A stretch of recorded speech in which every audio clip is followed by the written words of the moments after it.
Hi guys, today I'm going to talk about the time me and my friend thought it was a good idea to visit a place called Skull Island in Bali, otherwise known as Trenyan Cemetery.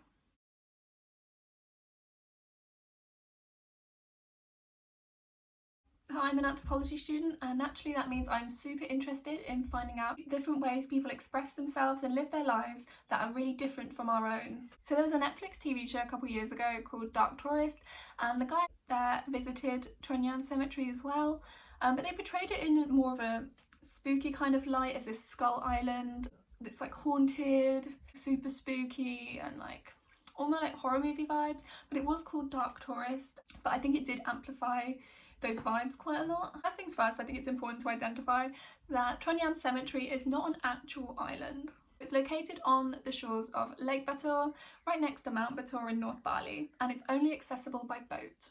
What makes this cemetery so interesting for tourists like myself is the fact that they're different funerary rites, completely different to the rest of Bali, but also very rarely seen in the rest of the world as well. People in the Trunyan village do not bury their dead. Instead, once a person dies, they are placed under a bamboo cage and left to decompose naturally. So most of Bali is predominantly Hindu and most of Indonesia is predominantly Muslim, so these burial rites are very rarely seen within the country.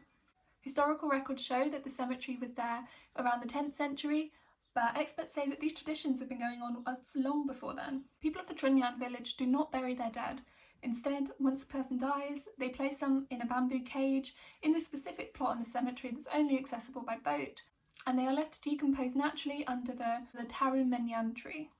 Once a new person dies, the oldest body is removed and the skull is placed right next to the others along the tree.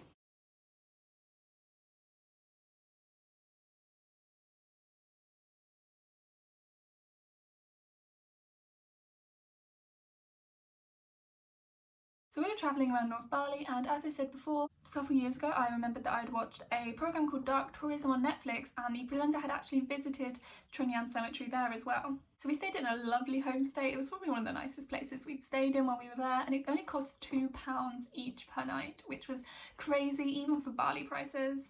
And this included breakfast as well. And the man who owned it was really lovely, and I was asking him if the rumours about this cemetery existing was true or if it was just a myth.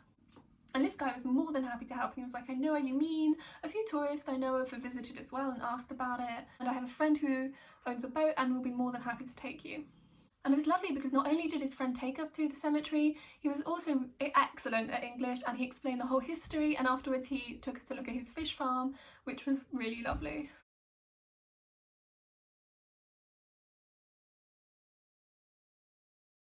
So there are several different explanations of why the cemetery is where it is and why the local customs are as they are. One local legend and the origin story our guide told us was that the bodies are placed due to the sweet smell of the Trunyan tree. The legend states that the king ordered the bodies to be placed there due to the special smell that it emitted and that cancelled out the odour of decay from the bodies.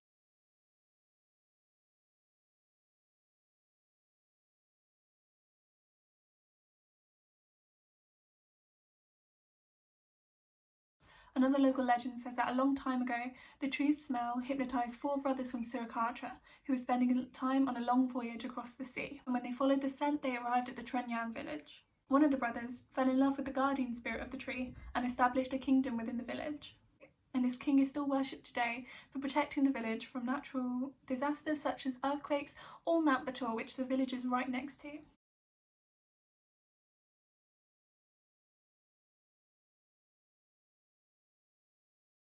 So what are the requirements of being buried here? So firstly, of course, you have to be a member of the Trunyan village, which is an incredibly small village of around 500 people. Not the image of a village of how it would have been 200 years ago. These people work in probably either the tourism industry or the agricultural industry or another kind of industry, and pretty much how everyone else lives in Bali, except for the super rich people who buy all the villas and vegan restaurants. Another requirement is that you must be married. If someone dies unmarried, they are instead buried. They also must die of natural causes, such as old age or illness. If someone dies of an accident or something that could have been prevented, they are not permitted to be buried, or placed even, within the Trenyan Cemetery. One really interesting thing that was mentioned by our guide is that women cannot partake in the actual funerary procession when the body is taken from the village by a boat to the Trenyan Cemetery. Now, our guide said that this was because many years ago, on a funeral procession, there was an accident and the boat containing the mourner and the bodies sank into Lake Batur, and several people ended up dying. And it said that this incident was caused by witchcraft, and since then women are unable to attend the funerary ceremonies.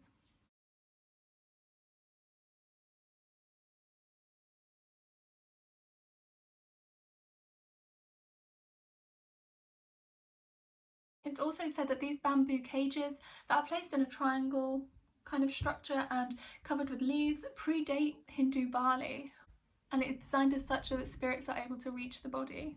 Other people say that these structures are to protect the bodies from animals or the weather.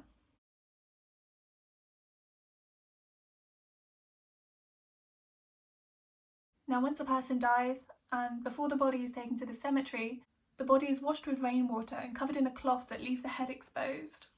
Bodies are only brought to the cemetery on specific days, which means that corpses can be left in the house for days or even weeks after they die. One thing that's quite poignant online is that a lot of people comment on the amount of rubbish within the cemetery.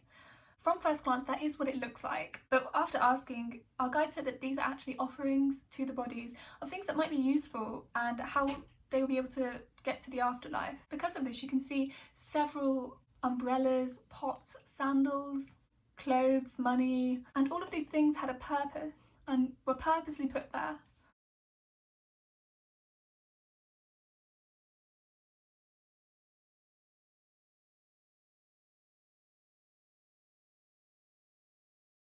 What is quite confronting as well, especially for me who's never experienced this kind of confronting death before, is that once a body is removed from the cage, their head is placed alongside the other skulls underneath the tree, but the rest of their body is just strewn out to remains or thrown in the river or lake even. So when you're looking at this rubbish, you might find an umbrella, a sandal, and then a human rib bone, which can freak you out a little bit. And I know my friend was there being like, I don't know why you brought me here. And I was like, I love this, this is so interesting, please tell me more.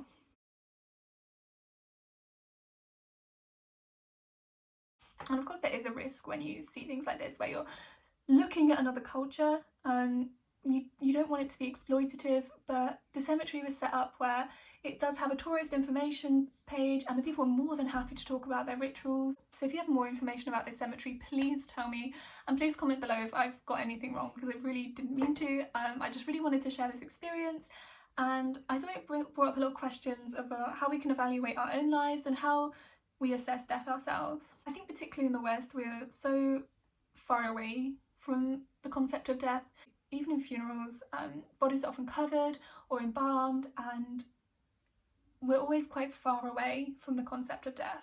Not only that, but the actual industry of what happens after you die is really bad for the environment. I really encourage you to do some research on the actual energy it takes to cremate, or the land used to bury, or the chemicals that are used to preserve a body that doesn't necessarily need to be preserved, and all these chemicals going back into the earth. It's really interesting and brings up a lot of debates about how we handle our bodies and whether we are doing the best for the earth by doing something that we all do, and that is dying. And there's a really great YouTube channel I've been watching for ages.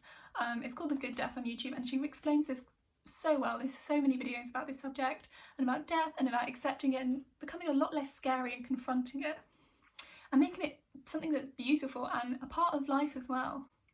By exploring Trenyan Cemetery, it allows us to appreciate more natural decomposition and look at our bodies as part of the earth and as natural living organisms that will die and will eventually decompose, but give back to the earth and start the life cycle all over again. Of course, this may be completely different if it's a loved one who has recently passed. You might not want to see them naturally decompose, and I completely understand that, but by exploring different cultures and different funerary practices, we can understand ourselves maybe a little bit better in how we perceive death, and how maybe we can alter our funerary practices for ourselves and be more mindful not only of the earth and our own understanding and grieving and acceptance of death as part of life. The sun just came out, I'm really sorry. Thank you so much for watching my video, and I hope it illustrates how by looking at other cultures and looking at how people do things a little bit differently to us, It can be incredibly valuable for improving our own lives and experiences, not only for ourselves, but the impact we have on the earth as well.